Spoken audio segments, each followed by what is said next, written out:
Emmanuel, a gente tem notícia de que Peixotinho é um dos que já está seguindo as pegadas do Cristo desde o começo do milênio, né? Dizem que naquele livro Ave Cristo, ele e Baby são alguns personagens ali naquele livro, né? Mas Ave Cristo é um romance da série de romances de Emmanuel. Dizem que ele é o padeiro e ela é a sua esposa. Esse Ave Cristo, Sei não. não é aquele livro primeiro que lançaram que tem uma foto de Jesus na frente? Hã? Esse Ave Cristo? Ave Cristo. Vamos ver qual é o Ave Cristo. É, exatamente. São romances históricos. Ave Cristo, esse aqui, ó. A foto do leão, e tem essa aqui, ó, Ave Cristo. Esses romances aqui. Mas vamos lá. Bom, amigos, então a gente está, como a gente falou, nessa sequência dos nossos estudos, e hoje a gente vai entrar nesse apóstolo de Jesus. E é muito interessante a gente estudar o Evangelho do Cristo com o contexto de seguir as suas lições. Então, ontem eu estava preparando esse material, estudando, e é muito interessante. Vamos lá, vamos a ele, né? Primeiro, a palavra apóstolo, ela é derivada do grego e significa enviado. Então, os apóstolos do Cristo foram enviados do Cristo, né? Já discípulo é um vocábulo de origem latina que significa aluno. Jesus escolheu 12 apóstolos e os enviou a diversos lugares para pregarem a Boa Nova, o Evangelho, como também com o apoio direto de cerca de 70 discípulos. Quando Jesus estava, digamos assim, encerrando a sua trajetória na carne, ele mandou 70 discípulos seguirem para as suas aldeias, para as suas regiões, seguirem de duplas para irem pregando o Evangelho. A gente vai ver aqui no Evangelho do Cristo, por isso que eu digo que é interessante a gente contextualizar a informação para ver que os evangelhos que a gente vai estudar na próxima semana são os evangelistas, quem foram os evangelistas, como surgiram os evangelhos, porque eles contam a história do Cristo, o nascimento, a sua trajetória, os seus feitos, a sua crucificação, a sua aparição após a sua crucificação, né? Então, é interessante a gente conhecer essa historinha, como é que eles estão contando, né? Então, apóstolo, enviado, discípulo, aluno. Então, por isso que é importante a gente conceituar quando Jesus diz que os meus discípulos serão conhecidos por muitos se amarem. Os meus alunos serão muito conhecidos por muitos se amarem, né? Que é uma expressão que Jesus nos ensinou. Vamos lá. Então, está aqui no Evangelho de Mateus, capítulo 4, versículos de 12 a 25. Mateus é um dos evangelistas, quando Jesus diz o seguinte: Jesus, porém, ouvindo que João estava preso, vocês lembram que a gente estudou as semanas anteriores, João Batista, o precursor. Então, João Batista foi o primo de Jesus, o filho de Isabel, que era prima de Maria. Isabel era prima de Maria.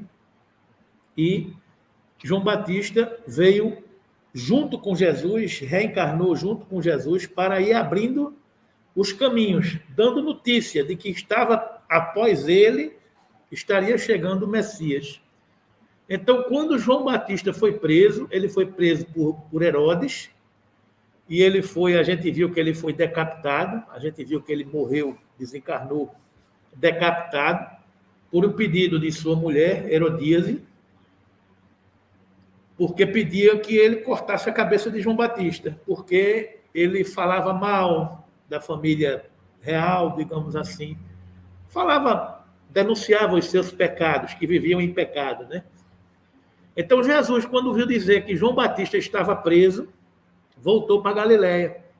Então, você veja que isso aqui ele vai contando a historinha. Jesus estava pregando em outras regiões, então, quando ele ouviu dizer que João Batista havia sido preso, aqui é logo depois que ele volta do deserto, que ele passa 40 dias, 40 noites no deserto. Quando ele ouviu falar que João Batista estava preso, voltou para a Galiléia. e deixando Nazaré, foi habitar em Cafarnaum, todas aquelas regiões ali, na reunião da Judéia, né? Cidades marítima nos confins de Zebulon e Naftali, para que se cumprisse o que foi dito pelo profeta Isaías, que diz: a terra de Zebulon e a terra de Naftali, junto ao caminho do mar, além do Jordão, a Galiléia das nações, o povo que estava assentado em trevas viu uma grande luz, e aos que estavam assentados na região e sombra da morte, a luz raiou. Ou seja, Isaías, um profeta que veio antes de Cristo, e os profetas que a gente também estudou, que todos esses profetas foram enviados pelo próprio Cristo, que é o governador planetário, para poder ir preparando a terra para receber o advento da sua vinda. Então, se a gente recordar da linha do tempo, 1.300 anos antes de Cristo, Moisés, após Moisés, uma série de profetas que vieram também trazer o anunciado da Boa Nova. Esses, Moisés e os profetas, compõem a coleção de livros do Velho Testamento, que junto com o Novo Testamento compõe a Bíblia Sagrada. É o que a gente já estudou nas semanas anteriores. Então, a Bíblia Sagrada ela é formada do Velho Testamento e do Novo Testamento. O Velho Testamento, Moisés e os profetas. Se eu não me engano, são 39 livros. 39 livros que compõem o Velho Testamento. Os 5 livros de Moisés, Gênesis, Êxodo, Número, Levítico e Deuteronômio. Os 5 primeiros livros do Velho Testamento. O livro dos profetas, os livros poéticos dos salmos, os livros históricos como Reis, ou seja, é uma história contando a história da humanidade do ponto de vista religioso, trazendo essa mensagem do Cristo. Então, um dos profetas, que tem um dos livros do Velho Testamento, Isaías, anunciava bem antes que a terra de Zebulon e a terra de Naftali, junto ao caminho do mar, além do Jordão, o povo que estava sentado em trevas viu uma grande luz. Ele anunciava a chegada de Jesus. Então, Jesus, para fazer cumprir essa narrativa profética do profeta Isaías, foi para essa região. E, desde então, Jesus começou a pregar e a dizer: arrependei-vos, porque é chegado o reino dos céus. Ou seja, a grande missão de Jesus chegar para anunciar a transição, que a gente está falando hoje de transição planetária, mas, na verdade, ela começou com a vinda de Jesus. Ela começou ali, arrependei-vos, porque é chegado o reino dos céus. Ele chegava para referendar a sua mensagem de amor. E Jesus, andando junto ao mar da Galileia, viu 2 irmãos, Simão Pedro e André, os quais lançavam as redes ao mar. Deixa eu ver se eu estou... Tá gravando. Os quais lançavam as redes ao mar, porque eram pescadores, 2 irmãos, Simão, chamado Pedro, e André.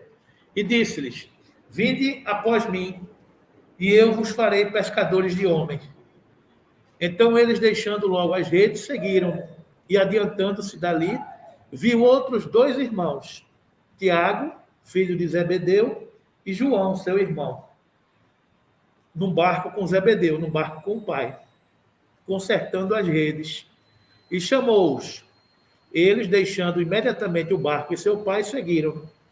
Ou seja, Jesus chega junto ao mar da Galileia, encontram 2 irmãos, Simão, chamado Pedro, e André. E ele chama esses pescadores: larguem as redes, que eu vos farei pescadores de homens. Nessa hora, Jesus começa a formar o seu colégio apostólico. Foi que a gente disse que é apóstolo. A gente viu agora há pouco o que significa apóstolo. Enviado. Jesus começou a escolher os seus enviados, os seus apóstolos, né? E percorria toda a Galileia, ensinando nas suas sinagogas e pregando o evangelho do reino. Ou seja, Jesus começou a andar por aquela região e ia pregando a boa nova. O que é que a humanidade tinha até aquele momento?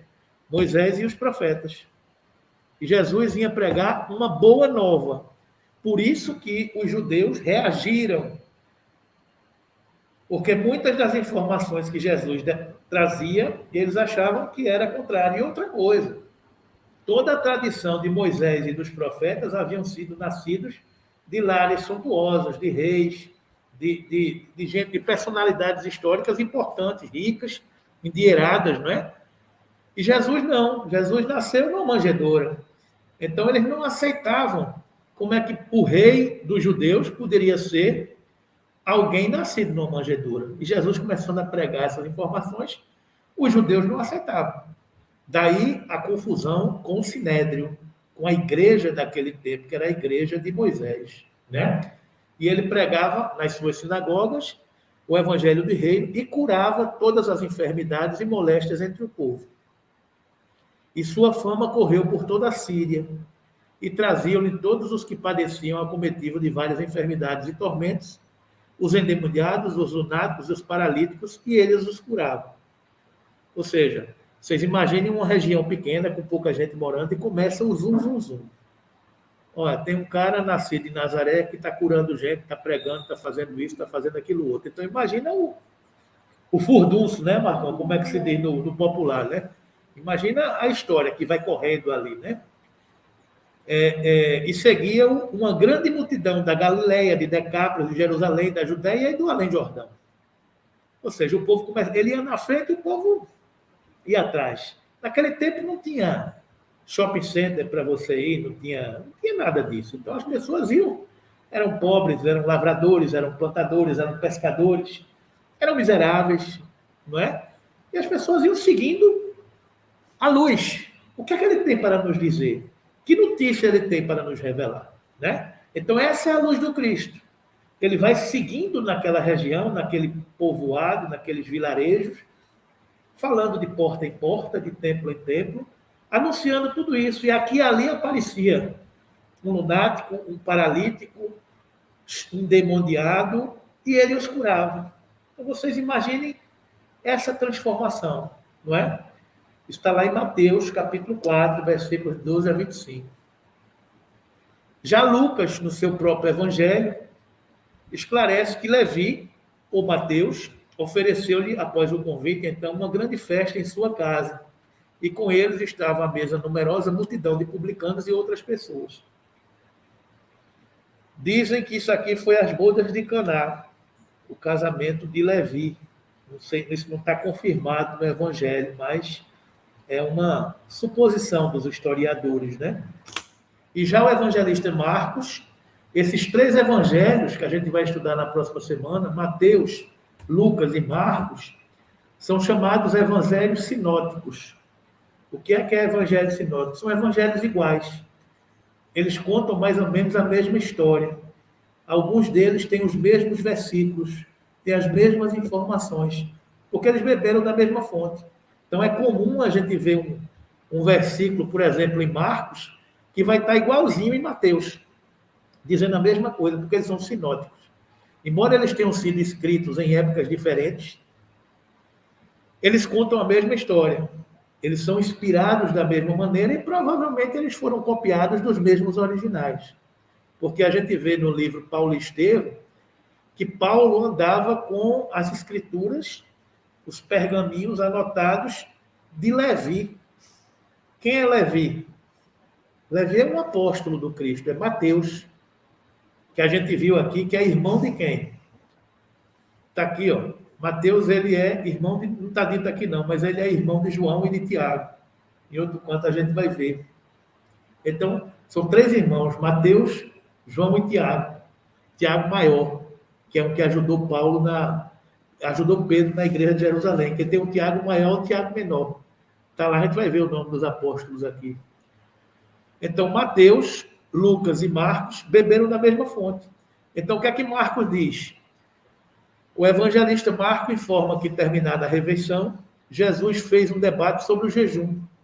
Alerta sobre a inconveniência de colocar remendo novo em roupa velha, ou vinho novo em odres velhos. Explica que o sábado foi feito para o homem, e não o homem para o sábado. O sábado era tido como um dia religioso na religião judaica. Então, Jesus começa a questionar determinados conceitos daquela época que provoca ele ser acusado de blasfêmia, não é? E cura um homem de mão atrofiada. Diante desses fatos, uma grande multidão passa a segui-lo, chamando o Filho de Deus. Marcos nos fala também, Marcos nos fala, né, Marcos? Que depois Jesus subiu a montanha e chamou-os a si, o que ele queria, e que foram até ele. E constituiu 12 para que ficassem com ele. 12 apóstolos para que ficassem com ele. Para enviá-los a pregar. Jesus escolheu apóstolos escolhidos, escolheu os 12 apóstolos para enviá-los a pregar a boa nova e terem autoridade para expulsarem os demônios, os espíritos maléficos. Ele constituiu, pois, os 12 e impôs a Simão, o nome de Pedro, a Tiago, o filho de Zebedeu, e a João, o irmão de Tiago, impôs o nome de Boanerges, filho do trovão, e quer dizer isso lá, porque eles eram muito do temperamento muito agitado. Isto é, filho dos trovão. Depois André, Filipe, Bartolomeu, Tiago, o filho de Alfeu, Tadeu, Simão, o Zelota, e Judas Iscariotes, aquele que o traiu.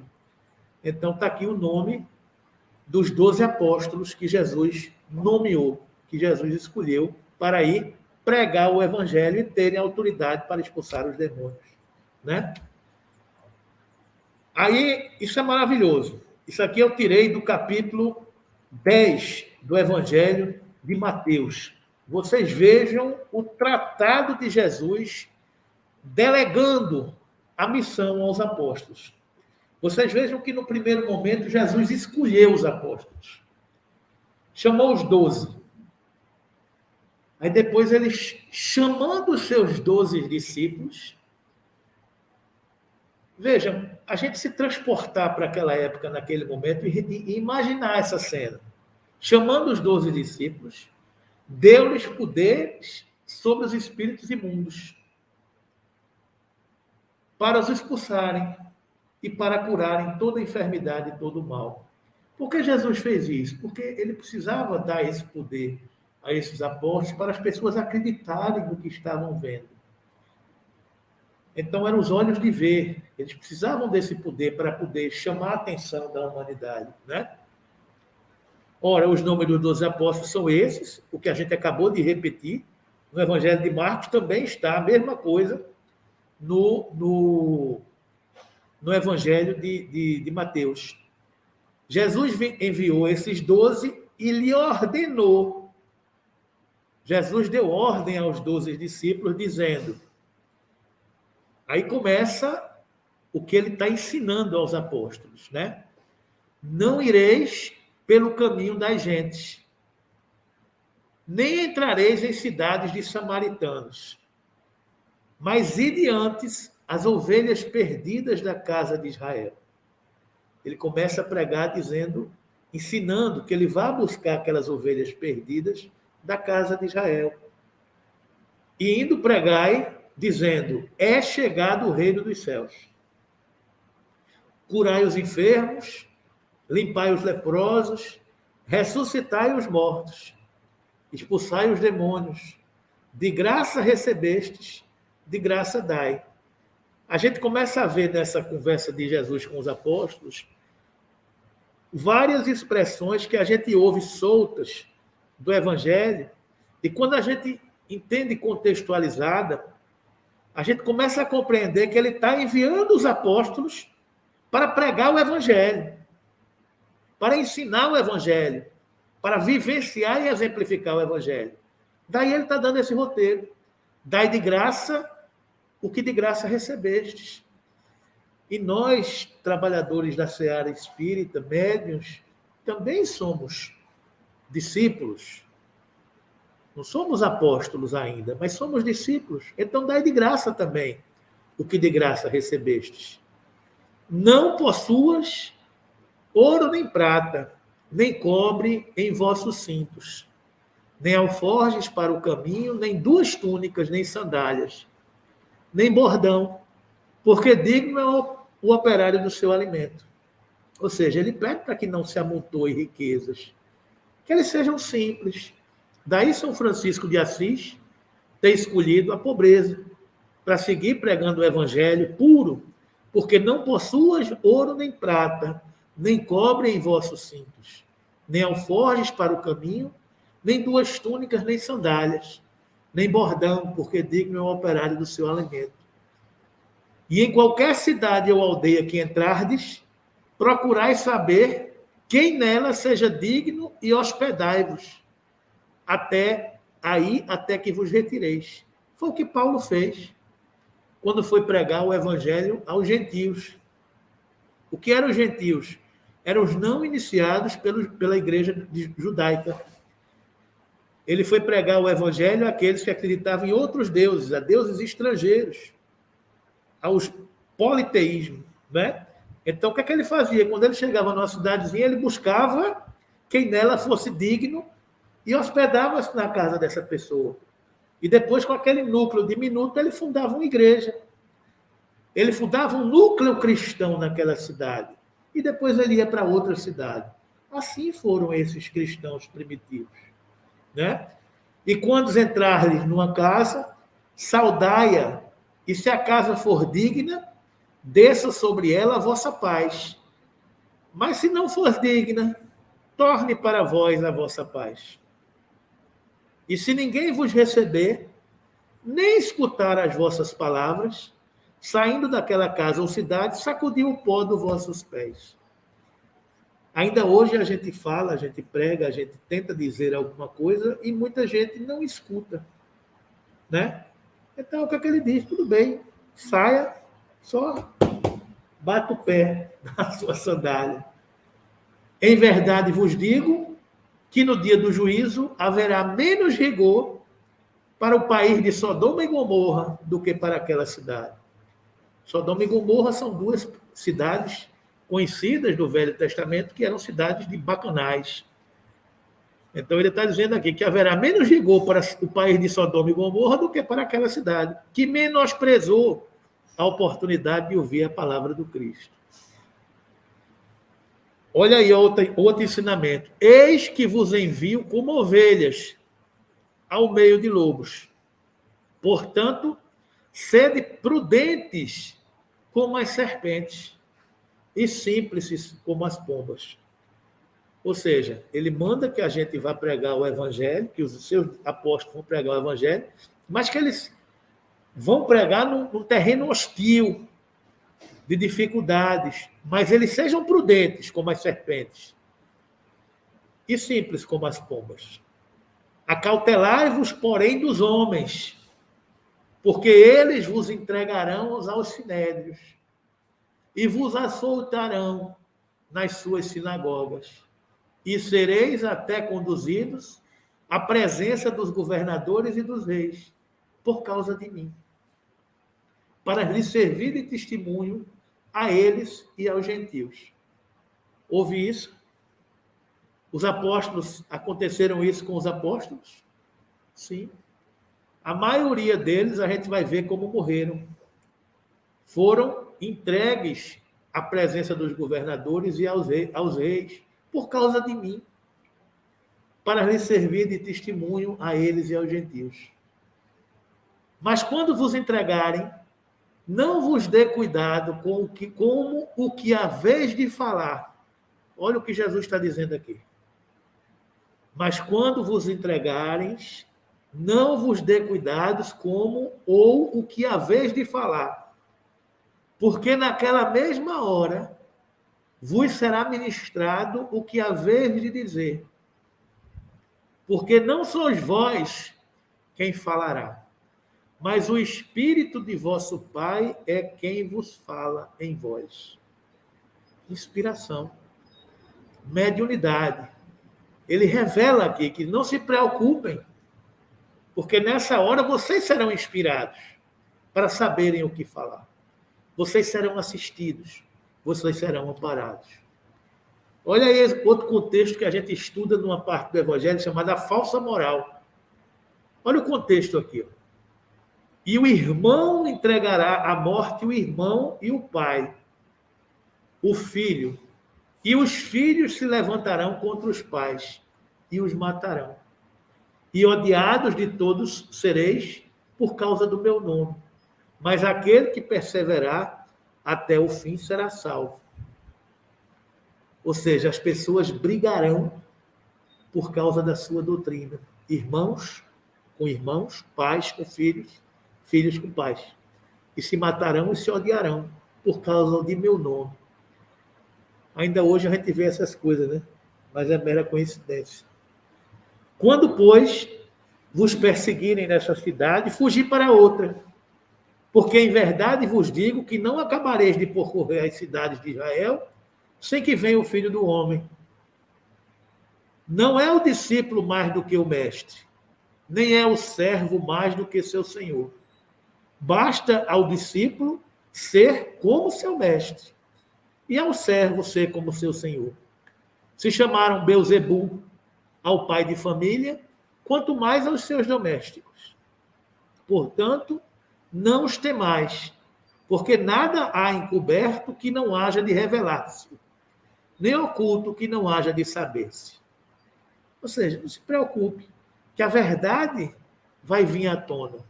Não se angustie com essas coisas, não é?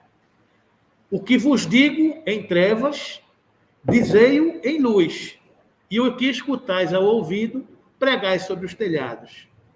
E não temais os que matam o corpo, e não podem matar a alma. Temei antes aquele que pode fazer parecer no inferno a alma e o corpo. Ou seja, eles não podem lhe matar, porque você é um espírito. Não tema. Não se vendem 2 passarinhos por um ceitil, obrigado, e nenhum deles cairá em terra sem a vontade de vosso Pai. E até mesmo os cabelos da vossa cabeça estão todos contados. Ou seja, nada acontece sem a vontade do Pai. Não temais, pois, valeis vós do que muitos passarinhos. Mais valeis vós do que muitos passarinhos. Portanto, qualquer que me confessar diante dos homens, eu o confessarei diante de meu Pai que está nos céus. Mas qualquer que me negar diante dos homens, eu também o negarei diante de meu Pai que está nos céus. Não cuidei que vim trazer a paz à terra. Olha a falsa moral aí. Não vim trazer a paz, mas a espada. Porque eu vim pôr em dissensão o homem contra seu pai, e a filha contra sua mãe, e a nora contra sua sogra. E assim os inimigos serão os seus familiares. Quem ama o pai ou a mãe mais do que a mim, não é digno de mim. E quem ama o filho ou a filha mais do que a mim, não é digno de mim. E quem não toma a sua cruz e não segue após mim, não é digno de mim. Quem achar a sua vida, perdê-la-á. E quem perder a sua vida por amor a mim, achá-la-á. Ou seja, Jesus é muito firme nos seus propósitos e ao convidar cada um de nós para as nossas escolhas. O que é que ele está dizendo aqui? Quem não seguir ao que eu prego não é digno de mim. Você prefere amar as coisas das portas largas do mundo que fique lá. É por isso que vai haver a dissensão. Porque algumas pessoas vão preferir seguir o outro lado, o outro caminho, seguir com seus filhos, com seus parentes. E Jesus aqui diz, não, vocês têm que seguir a mim. Quem não me seguir o que eu estou dizendo, não é digno de mim. Já fez a sua escolha. Ele está convidando a gente aqui a ser firme. Ele não está convidando ninguém para brigar com ninguém, apenas para que a gente tenha convicção na nossa fé, no caminho a ser seguido, né? Quem vos recebe a mim, me recebe. E quem me recebe a mim, recebe aquele que me enviou. Quem recebe um profeta na qualidade de profeta, receberá galardão de profeta. E quem recebe um justo na qualidade de justo, receberá galardão de justo. E qualquer que tiver dado, só que seja um copo de água fria a um destes pequenos, em nome de discípulo, em verdade vos digo que de modo algum perderá o seu galardão.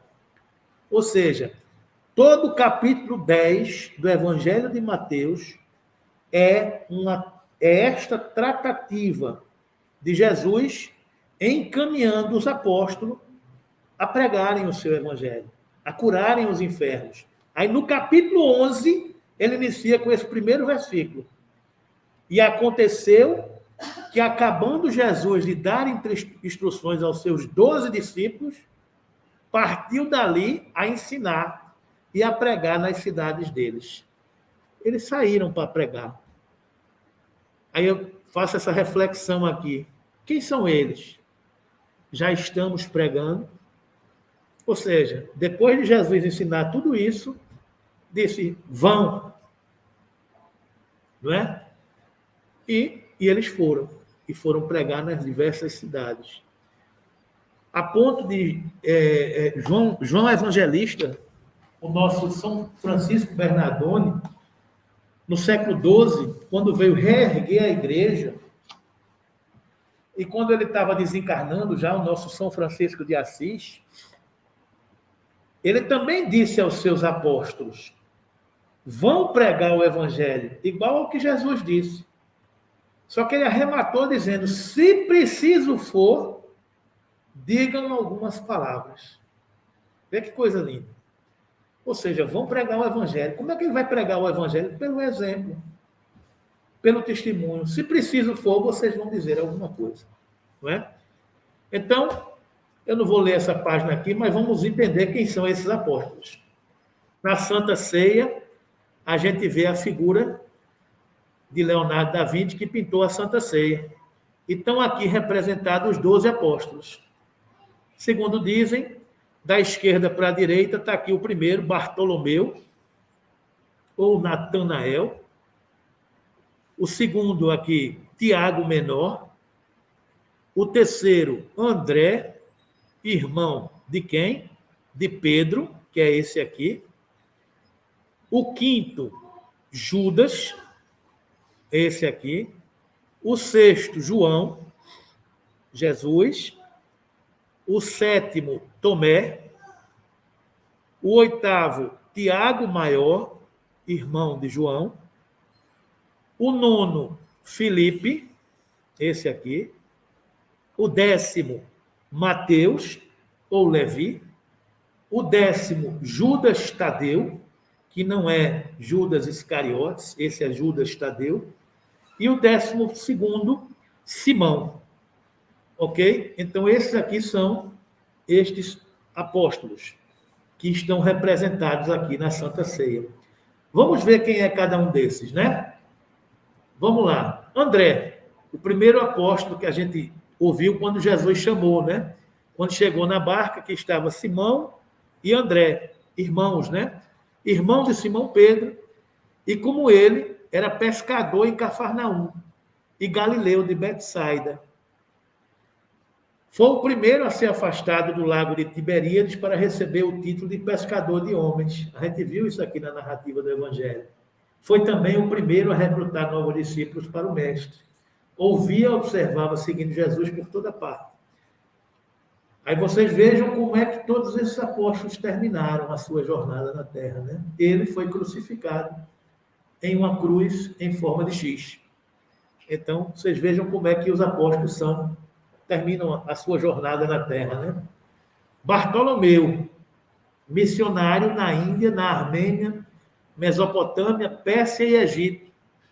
Oficiais armênios tiraram-lhe a pele, estando ele ainda vivo, decapitando-o em seguida.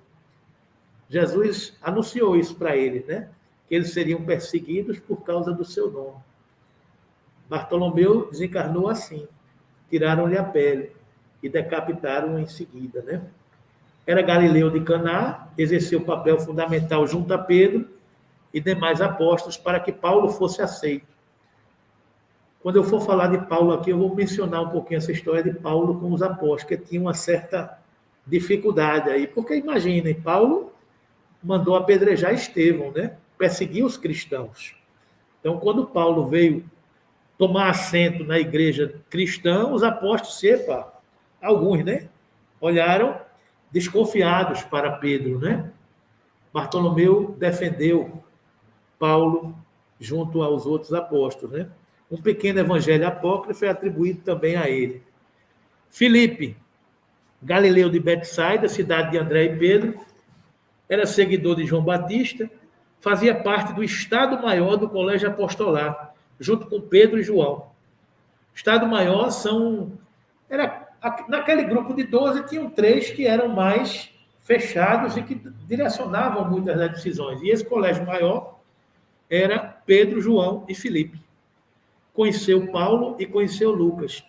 Pregou na Frígia, Ásia Menor e já morreu idoso. Ou seja, você vê que eles vão para diversas regiões, espalhando a boa nova, né? João Evangelista, Galileu, 6 anos mais jovens que Jesus, era filho de Zebedeu e Salomé e irmão de Tiago Maior, pescador, companheiro permanente de Jesus. Autor do Evangelho, mais ou menos no ano 100 depois de Cristo, é que o Evangelho dele aparece. O Evangelho de João. Ele é um dos evangelhos que é diferente. Eu falei aqui que a gente vai estudar na próxima semana os 3 evangelhos de Mateus, Lucas e Marcos são sinóticos, são muito parecidos. O de João já é mais diferente. O Evangelho de João é o mais espiritualizado, revelando Jesus como o verbo divino entre os homens. Não é de fácil compreensão, porque requer um certo nível de espiritualização do ser humano. João recebeu forte influência dos ensinamentos dos essênios. Foi o último apóstolo a desencarnar, já estava muito idoso. Ele foi preso na ilha de Patmos, na Grécia, passou um bocado de tempo preso. Se a gente for ler o livro Francisco de Assis, de Miramês, a gente vai ver a primeira parte do livro falando de João Evangelista. Porque, segundo as fofocas espirituais, Francisco de Assis é a reencarnação de João Evangelista. Né? Então, ele fala que ele lá falava com os peixes, magnetizava os peixes, então foi queimado dentro de caldeirão de azeite quente e saiu vivo. Então, tem todas essas passagens de João Evangelista, né? Desses baluartes do nosso movimento cristão. Né? Judas Iscariotes era comerciante em Jerusalém, oriundo da cidade de Iscariotes. Teria traído Jesus por 30 dinheiros, porque estava convencido de que ele provaria ser o Messias prometido. Enforcou-se quando reconheceu seu erro. Ele percebeu que estava equivocado, que Jesus não ia fazer aquela revolução, junto com Barrabás. Ele percebeu que tinha feito uma bobagem, entregou, de ter entregue Jesus ao Sinédrio, né? E arrependido, enforcou-se. Judas Tadeu, o outro Judas, Nazareno, filho de Alfeu, irmão de José, talvez, ou seja, Alfeu era irmão de José, o pai de Jesus, e de Cleófas, prima ou irmã de Maria. Era irmão de Mateus e de Tiago Maior. Está vendo aqui aquela outra, Tiago Menor. Ele e seus irmãos eram chamados irmãos de Jesus. Morreu em Edessa, na Pérsia, a machadadas. O povo só morreu assim, com morte tranquila, né? Esses apóstolos só morreram com morte tranquila. Teria sido o esposo das bodas de Caná. Está vendo a narrativa da festa das bodas de Caná? Teria sido ele que teria sido feita aquela festa, onde foi o primeiro milagre do Evangelho, a transformação da água em vinho. Né? Mateus ou Levi, Galileu, filho de Alfeu, irmão de Tiago Menor e de Tadeu. Publicano, profissão desprezada pelos judeus. Ele era coletor de impostos. Levi era um coletor de impostos. Teria escrito o primeiro evangelho. Esse é aquele Paulo, a gente via nas escrituras, no livro Paulo e Estevão, que ele andava com as escrituras de Levi. A fonte que deu origem aos demais. Então, a fonte desse evangelho que deu origem aos demais, por isso que são sinóticos, foi de Levi, né? Em aramaico. E esse evangelho está desaparecido. Pregou na Etiópia, onde morreu. Revela Jesus com características humanas, não divinas, porque fala da sua genealogia. Simão Pedro, ou Cefas, a rocha, segundo Jesus, pescador de Betsaida e irmão de André, identificou Jesus como Messias, filho do Deus vivo, líder e participante ativo do círculo interno de Jesus, com Tiago Maior e João, na transfiguração, na cura da filha de Jairo, na agonia do Jardim das Oliveiras. Organizou a última ceia e etc. Foi ele que cortou a orelha de Malcos, escravo do sumo sacerdote que viera prender Jesus. Aquela velha passagem de Jesus quando diz: Pedro, embainha tua espada, pois quem com ferro fere, com ferro será ferido, né? Negou o mestre 3 vezes, aquela história de que, ainda que antes que o galo cante, tu me negarás 3 vezes. Porque quando Jesus foi preso, ele disse que tu me negarias 3 vezes. Mas como é que pode? Eu vou te negar? Isso vai. Quando alguém passou e disse: olha, você andava com Jesus? Eu não. Aí eu lhe vi andando com aquele homem. Eu, de jeito nenhum. Então, negou Jesus 3 vezes, né? Morreu em Roma, crucificado de cabeça para baixo a seu pedido, porque disse que não era digno de morrer da mesma forma que o mestre morreu, né? Simão, o zelote ou cananeu, pertencia à seita ultranacionalista e não religiosa dos zelotes, ou zeladores, a qual lutava para a libertação de Israel dos romanos. Era onde tinha aqui o seu líder, que era Barrabás, era um dos zelotes, né? Era de Caná, daí ser chamado cananeu, vivia da profissão de pescador. Simão permaneceu na Palestina, pregando o evangelho, e foi morto após ter sido cerrado ao meio só. Outro que morreu tranquilo também, tá vendo? Tiago Maior, filho de Zebedeu, era galileu, e Salomé, pescador, irmão de João, chamado Boanerges por Jesus. Fazia parte do círculo íntimo de Jesus. Morre decapitado pelo rei Herodes Agripa, em Jerusalém. Foi o primeiro apóstolo a morrer decapitado pelo rei Herodes Agripa, em Jerusalém. Ele é o patrono da Espanha, como Santiago, São Tiago, onde teria pregado. Acredita-se que seus restos mortais estejam em Compostela. Já ouviram falar de São Tiago de Compostela? É o próprio. Ele é o patrono da Espanha. Teria ido pregar naquela região também. Santiago de São Tiago de Compostela, né? Tiago Menor, nazareno, chamado de o jovem, o justo. Era filho de Alfeu, irmão de Mateus e de Judas Tadeu, primos e irmãos de Jesus. Possível autor da epístola e tido como pregador que falava com autoridade. Paulo teria se aconselhado com ele várias vezes. Pilar do cristianismo em Jerusalém, dirigiu a igreja após Pedro. Foi ele que foi chamar Paulo para voltar para Jerusalém acertar suas contas com Sinédrio, Tiago, atirado do alto do templo pelos fariseus e depois apedrejado. Tranquilo também, né? Então, é tudo tranquilo. Tomé, chamado por João, Dídimo, gêmeos, aparece em 3 momentos especiais. Quando se proclama pronto para morrer por Cristo, quando indaga Jesus qual é o caminho a seguir e quando duvida da ressurreição de Jesus. É por isso que a turma diz até hoje: eu sou feito São Tomé, só acredito vendo. Vem dessa dúvida dele, dessas passagens, né? Foi missionário na Índia, onde é considerado o fundador da seita dos cristãos malabares. Há um evangelho apócrifo atribuído a Tomé. Um 13º apóstolo, que a gente ouve pouco falar, Matias. Matias foi o discípulo escolhido para substituir Judas Iscariotes no grupo dos 12 apóstolos. Quando Judas suicidou-se, os apóstolos se reuniram para escolher um novo apóstolo para ficar como 12, né?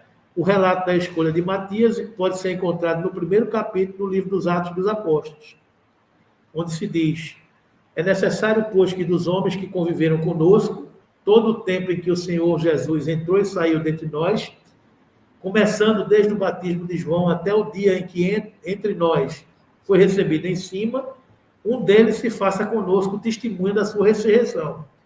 E apresentaram dois, José, chamado Barsabás, que tinha por sobrenome o Justo, e Matias. E orando disseram: Tu, Senhor, conhecedor dos corações de todos, mostra qual destes dois tem escolhido, para que tomes parte desse ministério e apostolado, de que Judas se desviou, para ir para o seu próprio lugar. E lançando-lhes a sorte, caiu a sorte sobre Matias. E por voto comum foi contado com os 12 apóstolos. Então Matias tomou o lugar de Judas Iscariotes. E eu trago aqui nessa condição de apóstolo, somente para explicar para vocês, Paulo, ou Saulo de Tarso. Paulo de Tarso foi chamado o apóstolo dos gentios. Ele nasceu em Tarso, na Cilícia, no ano 5, e desencarnou em Roma, no ano 67. Também foi decapitado, né? Quem mandou decapitar ele foi Nero, o imperador romano, porque naquela época Nero mandou tocar fogo em Roma e acusou os cristãos de terem tocado fogo em Roma. Então, por isso, ele pegava um cristão onde tivesse e mandava matar, mandava queimar, mandava pregar nos postes. E Paulo era um desses que estava por lá, e eles mandaram pegar Paulo e depois decapitaram Paulo. Saulo foi um apóstolo que ensinou o evangelho do Cristo ao mundo no primeiro século. Ele é uma das pessoas mais importantes do início do cristianismo. Através de suas viagens missionárias, o apóstolo Paulo fundou várias igrejas na Ásia e na Europa. Aquela história de sair viajando e fundando igrejas fora do núcleo judaico.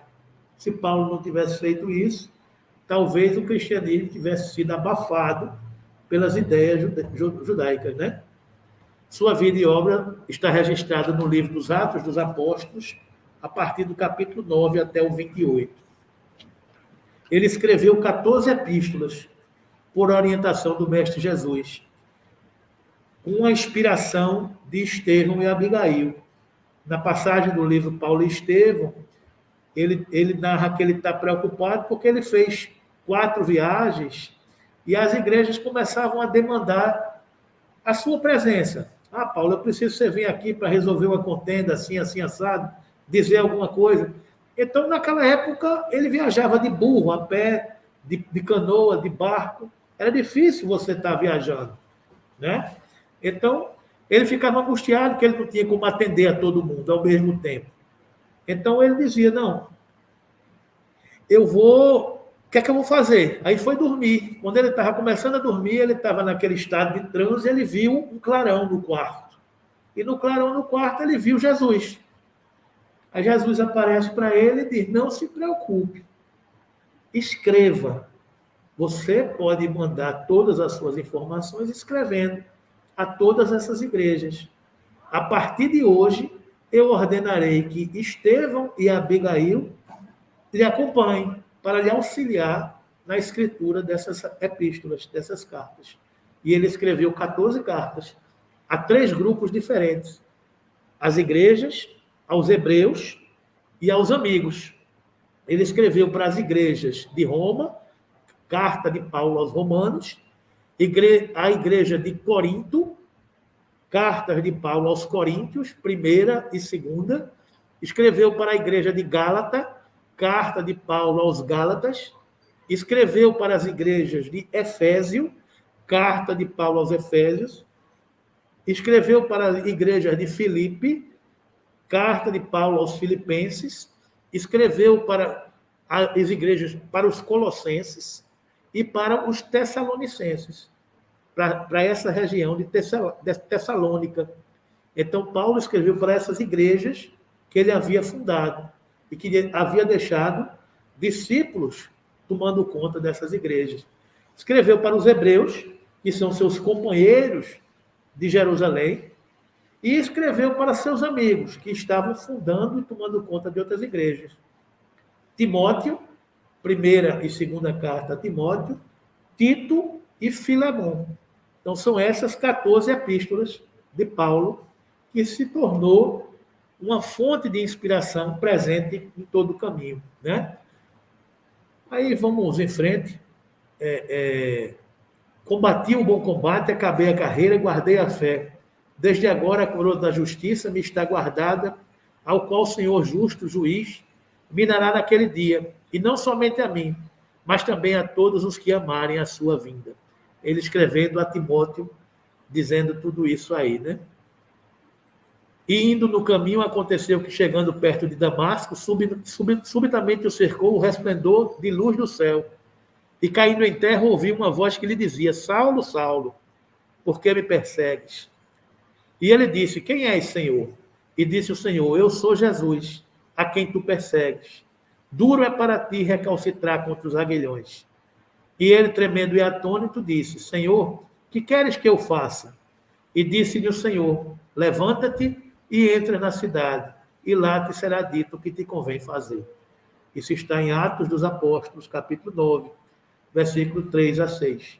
E foi lá que ele encontrou Ananias, que lhe tirou as escamas dos olhos e lhe deu o roteiro para ele iniciar a sua pregação do cristianismo, né? Esse é o apóstolo Paulo de Tarso. E aí está um mapa que fala das 4 viagens de Paulo, a pé, de barco. Uma dessas que ele fez aqui, ele passou 2 anos no mar, numa ilhazinha, nessa ilha aqui, ó. Nessa ilha aqui de Creta, onde ele ficou, o barco quase afunda, e ele ficou nessa ilha, conhece um bocado de gente, funda novas igrejas, faz amizades com romanos. Então, assim era Paulo. Aonde ele parava, ele ia pregando, ia assimilando, ia convencendo o amor do Cristo presente em toda aquela região, né? Então, aqui ele ia, foi na primeira vez, andou um pouquinho, na segunda viagem já fez um ciclo maior, na terceira viagem já veio para cá, e na 4ª viagem que ele fez, ele foi para a Espanha. Já no final da sua vida, ele foi para a Espanha, e foi chamado para voltar para Roma, às pressas, porque João estava preso em Roma, João Evangelista. E como ele fez amizade com a mulher de Nero, ele foi pedir à mulher de Nero para soltar João. E a mulher de Nero soltou João. Depois chegou Pedro por lá, prenderam Pedro, aí foi a história do cristianismo, que depois a gente estuda com mais tranquilidade. E esses são esses missionários que fundaram esse nosso movimento cristão. Só para vocês terem uma ideia, e resumindo, como morreram os apóstolos e onde estão seus restos mortais. Então está aqui, ó. Tiago, o Zebedeu, decapitado por espada em 44 depois de Cristo. Provavelmente seus restos mortais na igreja de Santiago de Compostela. Tiago do Alfeu, primeiro arcebispo de Jerusalém, ele morreu apedrejado. Somente. A tranquilidade. São Judas Tadeu, morto com machado. Fala-se na Basílica de São Pedro, em Roma, seus restos mortais. São Filipe, crucificado por soldados. Basílica de Santos Apóstolos, em Roma. São Tomé, morto com a lança. São Paulo, decapitado. Na entrada de Roma, levaram ele para longe da cidade, decapitaram ele por ordem de Nero. São Pedro, crucificado de ponta cabeça, esse está lá, na Basílica de São Pedro, no Vaticano, aquele templo enorme que tem lá, né? São João, morte natural, com 100 anos depois de Cristo, e está na Basílica de São João, na Turquia. Mateus, decapitado por uma espada. Catedral de São Mateus, em Salerno, na Itália. Eu estive lá. Eu estive aqui, nessa aqui, de Santo André, Catedral de Amalfi, uma cidadezinha no meio da costa amalfitana, na Itália. Aqui, Santo André, foi crucificado numa forma de X. Os seus restos mortais estão nessa catedral. Bartolomeu foi esfolado e decapitado. Simão, crucificado. Matias, também crucificado na Judéia.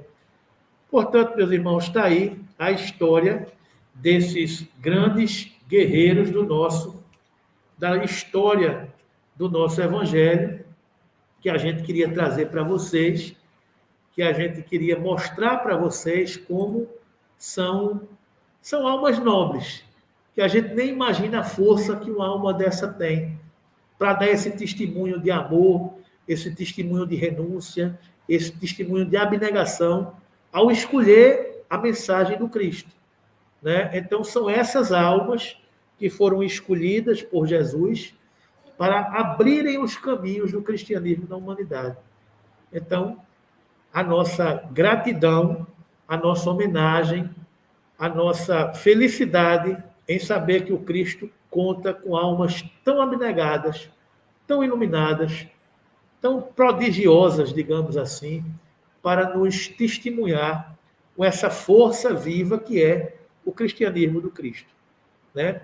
A gente ainda é muito pequenininho para compreender a força moral, o testemunho que essas almas têm, que a gente possa seguir o exemplo, o caminho de cada um deles, né? Que Jesus nos abençoe, que Jesus nos ampare e que cada vez mais a gente possa sedimentar o sentimento cristão dentro da gente. Que aquela passagem do capítulo 10 de Mateus, quando ele narra todo o roteiro para que os apóstolos saiam a pregar a sua mensagem, e depois a gente possa ler, possa entender e possa internalizar, porque nós também podemos ser esses apóstolos do Cristo, podemos ser esses discípulos do Cristo. Então, que a gente possa dar testemunho nas nossas vidas, nas nossas jornadas, dessas mensagens de amor tão bem exemplificadas por todos eles. Que Jesus nos abençoe e que abençoe esse apóstolo do Espiritismo no Brasil, Francisco Peixoto Lins. Obrigado pelo seu exemplo, pela sua dedicação, pelo seu amor, por toda a sua geração, por todos aqueles que tiveram a oportunidade de conviver com seus exemplos e que até hoje estão aqui trabalhando na casa que leva seu nome. Que Jesus e todos esses apóstolos te abençoem, iluminem e que você possa seguir firme, tranquilo na sua jornada de levar o Evangelho a todos os cantos do mundo. Obrigado, Peixotinho, por tudo que tem nos ensinado.